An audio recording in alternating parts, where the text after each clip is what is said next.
How disappointing was it to lose Michael Johnson for an extended period of time now? Yeah, really disappointing. But as I said, it happens, and we're really optimistic that we'd rather think he'd be back sooner rather than later on the end of the spectrum. But we'll get the key to that is how strong is it in the next couple of days. So we'll get to that, and then he'll rehab really well. Clearly, I've been through this sort of scenario. Important player. Where I coached previously with Nick Rewalt, and so we've spoken about what it can mean to the group, but we're in really good shape here, and the reality is Michael's going to be back, either with 6 games to go or 4 games to go in the season, and he's really important to us, so we acknowledge that, but we're going to hold up our end of the bargain and play some really good football. Our midfield's intact, and Alex Pearce is more than likely to come in. Taberner played quite well down there. So an opportunity is created, and clearly Dawson's only about 4 weeks away, and Alex Favani. So it's not all doom and gloom. It's certainly a challenge, but if you look around the AFL, everyone gets challenged. So I expect us to respond in a powerful manner this weekend.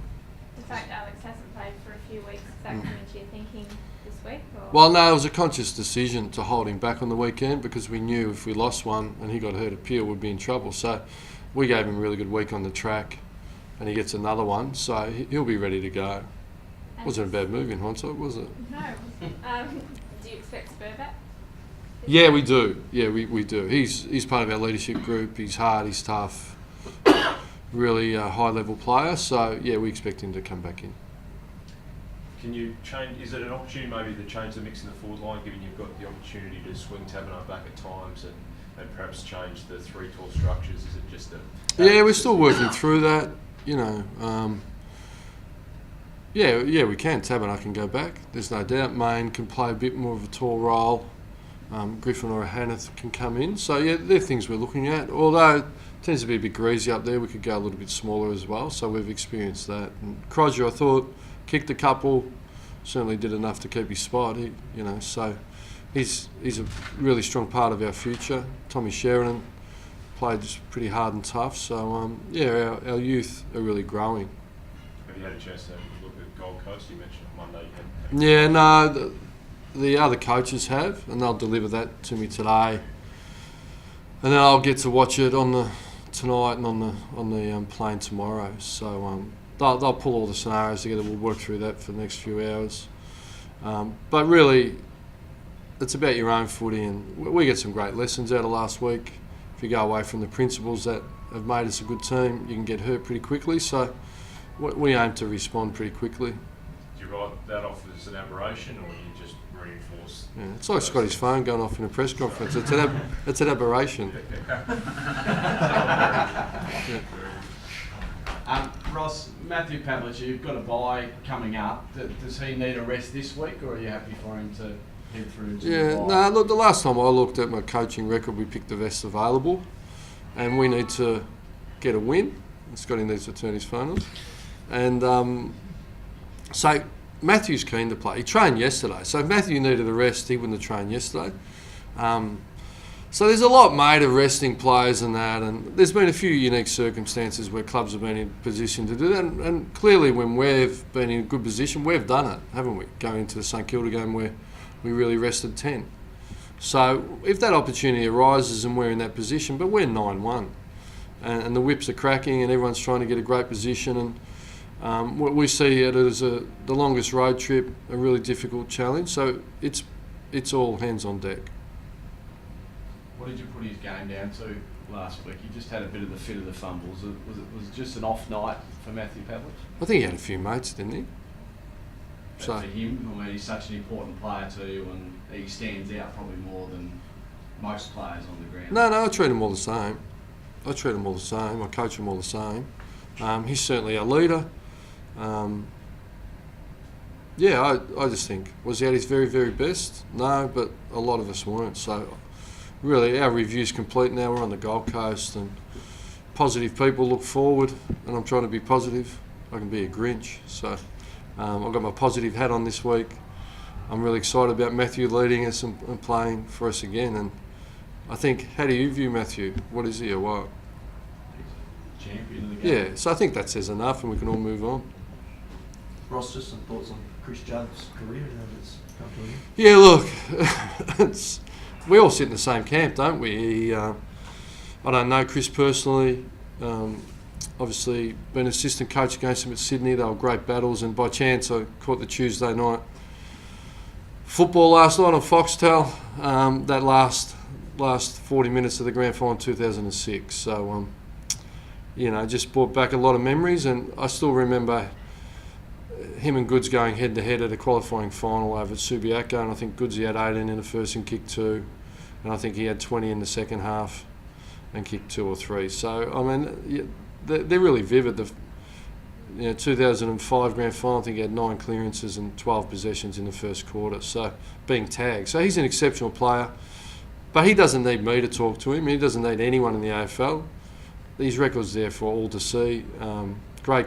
He had all the attributes of a champion, didn't he? So humility, courageous, work ethic, speed, endurance, and under pressure delivered in adversity. So pretty special player, wasn't he? Michael Wallace, 100th this week. Can you give us some thoughts on his journey to this point? Yeah, Mikey B. He obviously not an easy 100. Come in the hard way. Rejected for a fair while, persistent in the VFL, does it with work rate and heart, and really a great ball hunter. And then we all marvelled at him when he first came in. Who's this young bloke, or rookie list? Bit of a sensation, really, wasn't he? Then tragedy struck with a severe injury, and to overcome it in the manner he has speaks volumes to his character and his work ethic, and really how good Fremantle Football Club's been for Michael. The support they wrapped around him and getting back, and our conditioning staff, doctors and physios have been remarkable with him, and the journey continues on Saturday against Gold Coast. So yeah, pretty special 100, but in saying that, when he runs down the race, I'm not really interested in the 100. I'm interested in the team. The individual milestones don't thrill me too much, but I think we acknowledge it's been a fair ride for Mikey Ross, how happy or Mick. How happy to have Aaron Sandilands stay on for another year? Yeah, we're really pleased. Really pleased. The form he's in. He's a great Fremantle player, isn't he? And he's a really good leader. He just brings in his blue collar, does the work, doesn't talk too much, gets it done. When something needs to be said, he does it, and he's a pleasure to coach. So yeah, really pleased. Really pleased. How good's his ruck work been over the last couple of weeks? He's broken a couple of records. Yeah. I don't really notice. I think he gets his hand to the ball most weeks, but for him to be hit out to advantage, the mids have got to be there. So the mids are making him look all right too. So look, it's a combination. We're a complementary team. He plays his role, no more, no less. So yeah, we're really pleased. But it's a great sign for the club, isn't it? He's a free agent, I think. Yeah, so it's a great sign. Good endorsement of where the football club's at. Is it also a good sign that guys like Griffin and De Boer, who are out of the team, are also keen to stay in this group? Well, I think you interpret. For me, I think it is, but I think you can make your own interpretations and own judgments on what that means. But if you had to make some assumptions, you'd think it's a pretty healthy environment. They're enjoying their teammates, they're enjoying the club commercially. We come to terms, and they love the Perth weather. Ross, what will you work on this week that you found from last week's game that maybe exposed you, or let Richmond capitalise on the game? Yeah, look, there was some anomalies in there. Made some basic errors that were really costly. Our work rate was a bit down without the ball. As much as our ball movement, to be honest. We've been spreading the ball really well, but we just were stagnant and slow and straight line, and that's been to be truthful, the review's been about ball movement, not defence. So that's what we worked on Tuesday. We're working on it again, because that's what had really improved this year: our ball movement, our speed of ball movement, our spreading the ball, and so we spoke about running and spreading and attacking. We didn't focus on defence. Is that effort then from the game?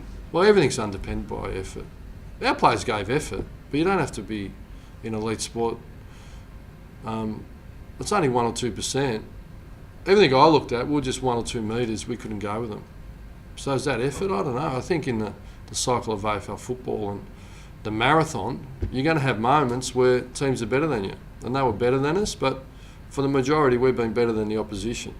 That's what the W's and L's tell us. So I think there's 17 other teams that love to be 9-1. So that tells us we're doing a lot right. So we're certainly not panicking.